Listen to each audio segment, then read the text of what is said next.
ચૂંટણી પરિણામના લગભગ 1 મહિના બાદ જેની કાગડોળે રાહ જોવાતી હતી તે મનપાના પદાધિકારીઓની વરણી કરી દેવામાં આવી છે। 26મી મેના રોજ અમદાવાદ, નવસારી, ગાંધીધામ, મોરબી, જામનગર, પોરબંદર, નડિયાદ, મહેસાણા એમ કુલ 8 મનપામાં પદાધિકારીઓની જાહેરાત કરાઈ હતી। જ્યારે આજે વડોદરા, સુરેન્દ્રનગર, રાજકોટ, ભાવનગર, વાપી, આણંદ, કરમસદની પદાધિકારીઓની જાહેરાત છે તે થઈ ગઈ છે।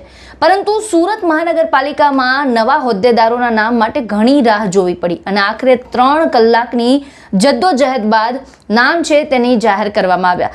સુરતના મેયર તરીકે માયાબેન માવાણી, ડેપ્યુટી મેયર પદે સુધાકર ચૌધરી, સ્ટેન્ડિંગ કમિટીના ચેરમેન પદે રાજન પટેલ, શાસક પક્ષના નેતા અલ્પા મહેતા અને દંડક પદે ઉર્મિલાબેન ત્રિપાઠીનું નામ છે તે જાહેર કરવામાં આવ્યું છે।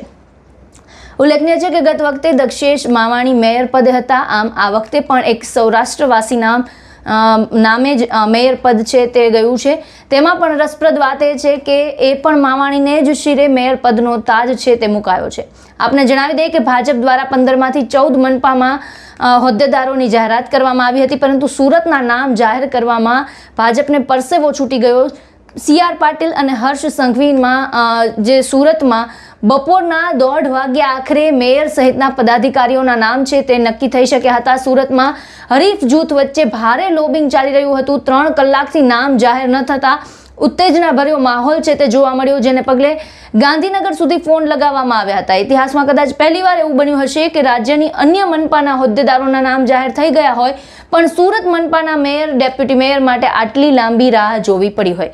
વાત કરીએ સુરતના નવા બનેલા મેયર માયાબેન માવાણીની, તો માયાબેન મૂળ સૌરાષ્ટ્રવાસી છે। સુરતના રાજકીય રીતે તે અતિ સંવેદનશીલ એવા પાટીદાર વર્ચસ્વ ધરાવતા વિસ્તારોમાં ખૂબ જ મજબૂત પકડ ધરાવે છે, પ્રભુત્વ ધરાવે છે। છેલ્લા 3 દાયકાથી પણ વધુ સમયથી ભાજપ સાથે જોડાયેલા છે અને સંગઠનની વિવિધ જવાબદારીઓ તે સંભાળી ચૂક્યા છે। 2007માં તેઓ મહિલા શહેર કારોબારીના સભ્ય તરીકે સક્રિય રહ્યા હતા અને હાલમાં પણ તેઓ ભાજપ સંગઠનના મંત્રી તરીકે પોતાની સેવા આપી રહ્યા છે। માયાબેન માવાણી માત્ર રાજકીય રીતે જ નહીં પરંતુ સામાજિક સ્તરે પણ સુરત શહેરમાં ખૂબ જ સક્રિય ભૂમિકા ભજવી રહ્યા છે। પાટીદાર સમાજની અલગ અલગ સામાજિક અને શૈક્ષણિક સંસ્થાઓ સાથે લાંબા સમયથી જોડાયેલા છે।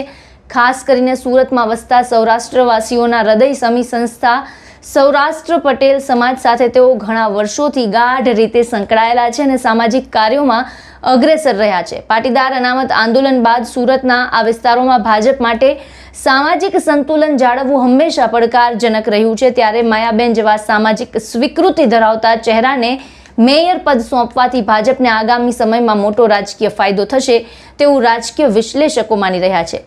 આ નવા પદાધિકારીઓની વરણીને લઈને આપના શું વિચાર છે, આપના શું મંતવ્ય છે, અમને કમેન્ટ બોક્સમાં જણાવો અને અમારી ચેનલને લાઇક, શેર અને સબસ્ક્રાઇબ કરવાનું ભૂલશો નહીં।